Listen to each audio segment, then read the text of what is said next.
ओम नमो नारायण। आप सभी को विजय एकादशी की हार्दिक शुभकामनाएं। विजय एकादशी का व्रत भगवान श्री हरि जी को अत्यंत ही प्रिय है और यह फाल्गुन मास के कृष्ण पक्ष की एकादशी को किया जाता है। अगर आप कोई अपना कार्य सिद्ध करना चाहते हैं, कोई विशेष कार्य करना चाहते हैं, उसमें सफलता की प्राप्ति की सुनिश्चित हेतु विजय एकादशी का यह व्रत आपको अवश्य करना चाहिए, जिससे कि आपके कार्य में सफलता पूर्ण होने की पूरा माना जाता है। इसीलिए सभी को यह एकादशी का व्रत अवश्य रखना चाहिए और साथ ही साथ विजय एकादशी की व्रत कथा का भी रसपान करना चाहिए। तो दोस्तों, आज की इस वीडियो में मैं आपको विजय एकादशी की व्रत कथा के साथ साथ 11 माता की व्रत कथा का भी रसपान कराने जा रही हूँ। तो चलिए आज की कथा हम पारण करते हैं।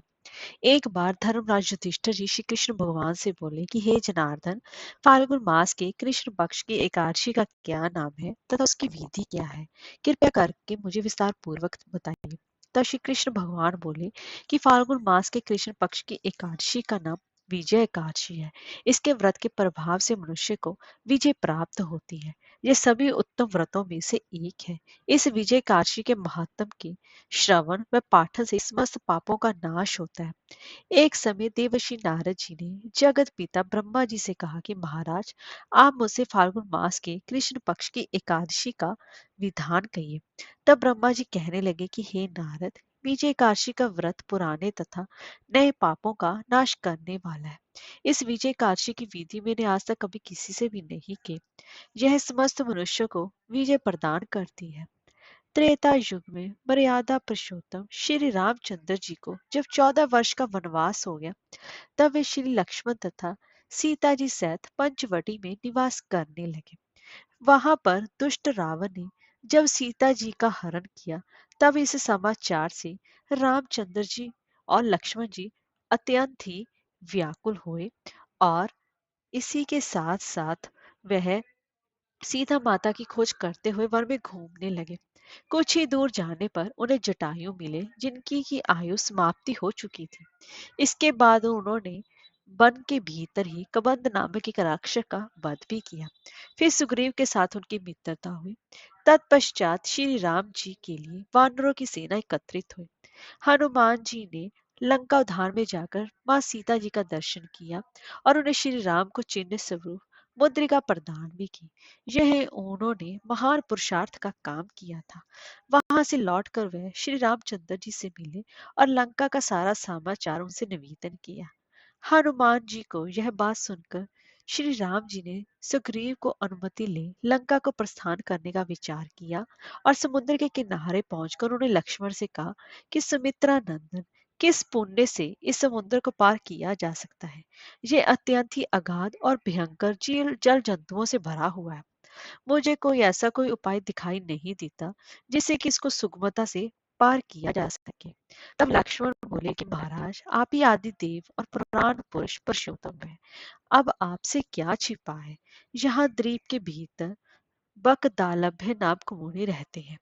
यहाँ से आधे योजन की दूरी पर उनका आश्रम है।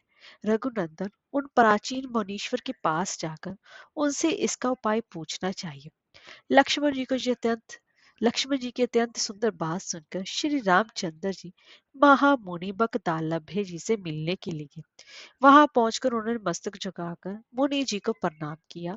मुनि उनको देखती पहचान गए ये कि प्राण पुरुषोत्तम श्री राम है, जो किसी कारणवश मानव शरीर में अवतीर्ण हुए हैं।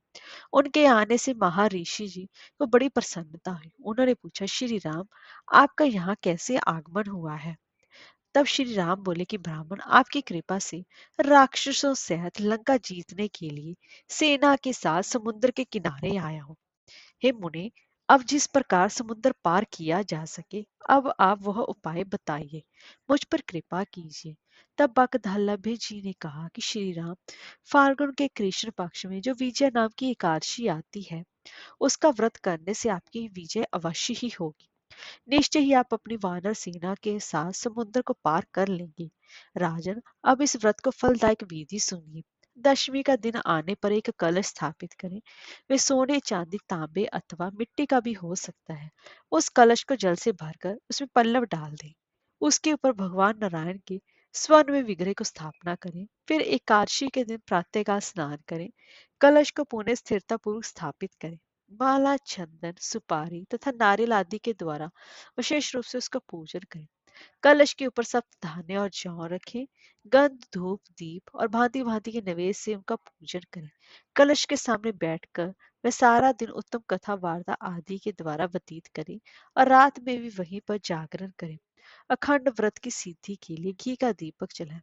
फिर द्वादशी के दिन सूर्योदय होने पर उस कलश को किसी जलाशय के समीप, नदी, झरने या पोखरे के तट पर ले जाकर स्थापित करें और उसकी विधिवत पूजा करके देव प्रतिमा सहित उस कलश को वेद वेता ब्राह्मण के लिए दान कर दें। महाराज, कलश के साथ ही और भी बड़े बड़े दान देने चाहिए। श्री राम, आप अपने इन्हीं युद्धपतियों के साथ इस विधि से प्रयत्न पूर्व विजय का यह व्रत कीजिए।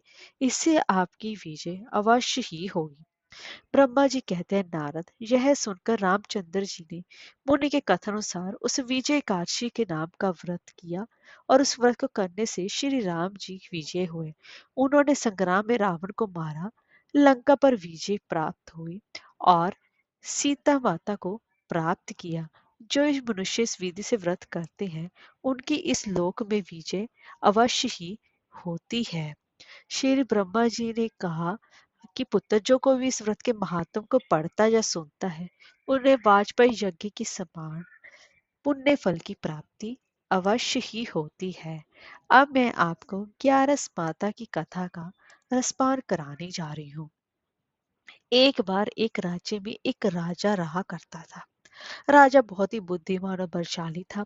राजा सदैव अपनी प्रजा का पालन बहुत अच्छे से ध्यान रखता था। प्रजा भी अपने राजा को बहुत ज्यादा पसंद करती थी। राजा की दो बेटियां थीं।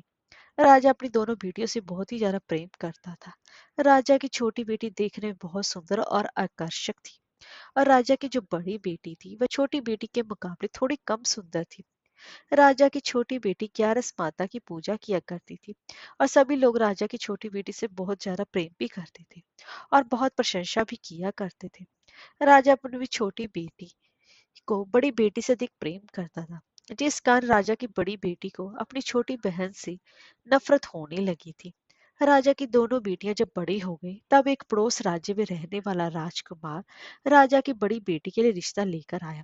लेकिन जैसे ही उस राजकुमार की नजर राजा की छोटी बेटी पर पड़ी, तो वह राजकुमार राजा की छोटी बेटी पर आकर्षित हो गया और उससे पहली नजर में ही प्रेम कर बैठा। उस राजकुमार ने राजा की बड़ी बेटी के साथ विवाह करने से मना कर दिया और उसने राजा से कहा कि मैं आपकी छोटी बेटी से विवाह करना चाहता हूँ। जिसके बाद राजा की बड़ी बेटी ये देखकर अपनी छोटी बहन से बहुत ही ज्यादा क्रोधित हो गई और राजा की बड़ी बेटी ने अपनी छोटी बहन को अपना ही सबसे बड़ा दुश्मन मान लिया। राजा की बड़ी बेटी ने अपनी छोटी बहन से बदला लेने का निर्णय भी लिया, जिसके लिए उसने अपनी छोटी बहन को जान से मारने का रास्ता भी बनाया। राजा की बड़ी बेटी ने अपनी छोटी बहन को मारने के लिए सबसे पहले एक लड्डू में जहर मिलाकर अपनी छोटी बहन को दे दिया और उसने उसको लड्डू खाने के लिए कहा।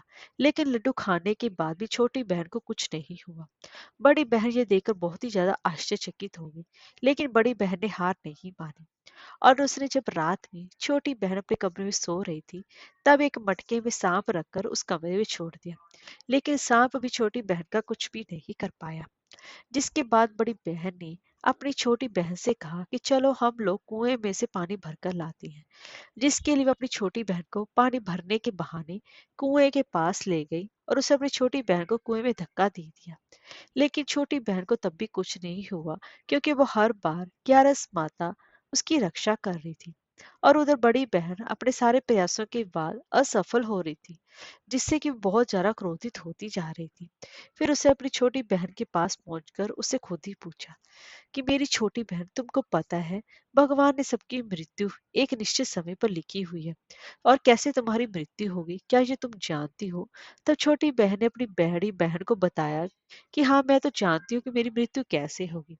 छोटी बहन से ये सुनकर बड़ी बहन मनी मन प्रसन्न होने लगी और उसने अपनी छोटी बहन से कहा कि तुम मुझे अपनी मृत्यु का राज बताओ। छोटी बहन ने अपनी बड़ी बहन से कहा कि मेरी मृत्यु तो एक तोते में है। जो तोते के गले में एक हार है, उससे मेरी मृत्यु होगी। जब तक कोई भी व्यक्ति तोते को मारकर वह हार अपने गले में पहनेगा तो मैं मूर्छित हो जाएंगी, और जैसे ही उस हार को अपने गले से उतारेगा तो मैं वापस से जीवित हो जाऊंगी।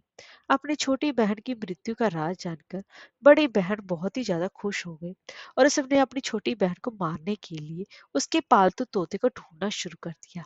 और छोटी बहन को इस बात का भास हो गया था कि कोई उसकी जान लेना चाहता है, जिसके लिए वो अपने पिताजी के पास गई और उसने अपने पिताजी से कहा कि पिताजी, मेरी मृत्यु के बाद आप मुझे जलाइएगा मत, बल्कि आप मुझे अपनी पुरानी वाली हवेली में एक पलंग में लिटाकर छोड़ दीजिएगा।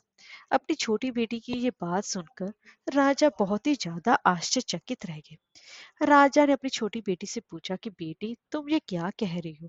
तब राजा की छोटी बेटी ने बताया कि पिताजी, समय किसी के लिए नहीं रुका है, कब क्या हो जाए किसी को कुछ पता नहीं है।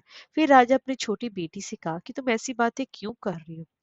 2-3 दिन में तो तुम्हारा विवाह है। लेकिन छोटी बेटी ने अपने पिताजी को ऐसा करने पर मजबूर कर दिया और उनसे वचन ले लिया। राजा ने अपनी छोटी बेटी की बात स्वीकार कर ली, और 2-3 दिनों के बाद जब शादी का समय आया, तब राजकुमार बारात लेकर राजा के घर आया, और राजकुमार और राजा की छोटी बेटी का विवाह शुरू हो गया।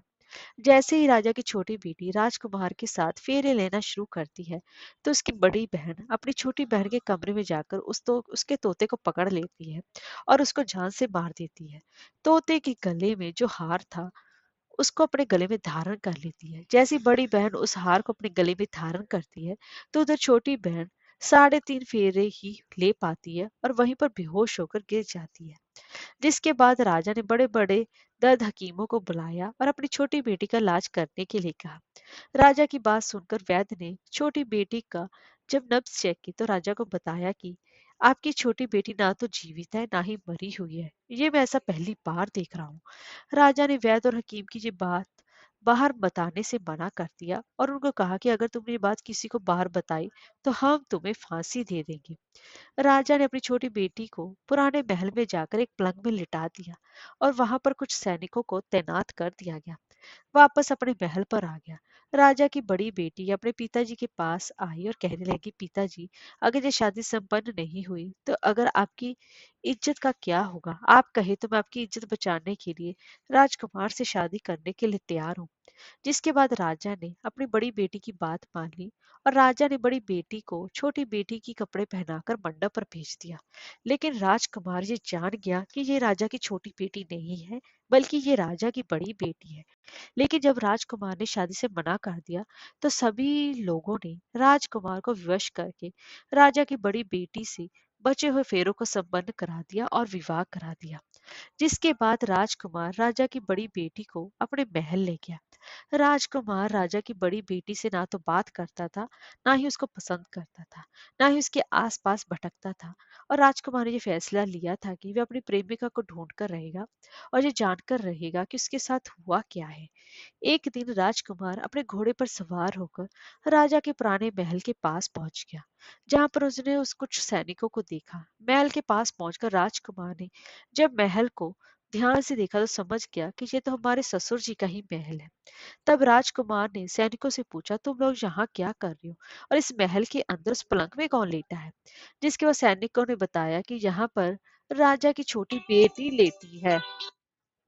यह सुनकर राजकुमार बहुत प्रसन्न हो गया और वह तुरंत अपनी प्रेमिका के पास पहुंच गया और उसकी सेवा करने लगा। जैसे ही रात हुई तो राजा की छोटी बेटी उठकर खड़ी हो गई। राजकुमार ये देखकर बहुत ही खुश हो गया और उसने अपनी प्रेमिका से पूछा कि तुम यहाँ क्या कर रही हो? तुम मेरे साथ मेरे घर चलो। राजा की छोटी बेटी ने राजकुमार को सारी बातें बता दी, और मेरी जान कि एक तोते में बसी थी, और मैंने यह बात सिर्फ अपनी बड़ी बहन को बताया था, और मुझे पता है कि उसने ही मुझे मारने का प्रयास किया है। उसके पास एक हार है जिसको वो सुबह पहन लेती है और रात को उतार देती है। जब तक वह हार को पहनले रहती है तब तक मैं मूर्छित रहती हूँ। जैसे ही वो हार को उतार देती है मैं जीवित हो जाती हूँ, और जब तक मेरी बड़ी बहन के पास वह हार है तब तक मैं ऐसे जीवित और मूर्छित होती रहूंगी। अगर मेरी बड़ी बहन के पास जो हार है वो मेरे हाथ लग जाए तो मैं हमेशा के लिए जीवित हो जाऊंगी। राजकुमार ये बात सुनकर राजा की छोटी की बेटी के पास रहने का निर्णय ले लिया, और उसे अपने बचे हुए सारे फेरे उस पलंग में लेटी राजकुमारी की छोटी बेटी के साथ ले लिए और अपना विवाह पूर्ण कर लिया और वहीं पर ही रहने लगा। देखते ही देखते कुछ समय में राजा की छोटी बेटी और राजकुमार की पत्नी पेट से हो गई। एक दिन राजकुमार को किसी काम से बाहर जाना पड़ा। तब छोटी बहन के पेट में बहुत तेज से दर्द होने लगा, जिसके बाद से ग्यारस माता का आह्वान किया। जिसके बाद वहां पर ग्यारस माता प्रकट हुई और उन्होंने अपने भक्तों के दर्द को दूर किया और एक पुत्र की प्राप्ति कराई। और वहीं पर अचानक से राजकुमार भी आ गया। राजकुमार ने ग्यारस माता को देखा तो आश्चर्यचकित हो गया और उसने तुरंत माता को प्रणाम किया। और ग्यारस माता ने राजकुमार से कहा कि जब तुम्हारा ये ये 5 वर्ष बेटा तुम्हारा 5 वर्ष का हो जाए तो तुम अपनी पत्नी का हार आकर इसके गले में डाल देना। देखते देखते राजकुमार और राजा की छोटी बेटी का जो पुत्र 5 वर्ष का हो जाता है। तो राजकुमार अपने बेटे से कहता है कि बेटा मैं कुछ काम से बाहर जा रहा हूँ, तुम अपनी माता का ध्यान रखना, और वहां से चला जाता है। राजा को बाहर निकलता देख बड़ी बहन के सैनिक देख लेते हैं और बड़ी बहन को जाकर सारी बातें बता देते हैं। जिसके बाद बड़ी बहन अपनी छोटी बहन के पुत्र को वहां से उठवा लेती है और उसको मरवा देती है। छोटी बेटी के पुत्र के 2 टुकड़े करवा देती है। पहला टुकड़ा चक्की के पास छुपा देती है और दूसरा टुकड़ा अपनी पलंग के नीचे रख लेती है। और अब ग्यारस माता भिखारी का रूप लेकर आती है। एक भिखारी का रूप रखकर बड़ी बहन के पास चली जाती है। जिसके बाद वह वहां पर भिक्षा मांगने लगती है। बड़ी बहन अपनी नौकरों से कहती है कि जाकर भिक्षा दे दो, लेकिन जैसे ही नौकर ग्यारस माता को भिक्षा देने के लिए आते हैं देखते हैं तो माता उन्हें मना कर देती है और कहती है कि मैं तुम्हारी महारानी से ही भिक्षा लूंगी। जिसके बाद बड़ी बहन स्वयं भी भिक्षा देने के लिए माता के पास आती है। तब माता एक बिल्ली का रूप लेकर उसके कमरे में चली जाती है और वहां पर छोटी बेटी के पुत्र को 2 टुकड़ों को आपस में जोड़ देती है और उसे जीवित कर देती है और फिर वहां से चली जाती है।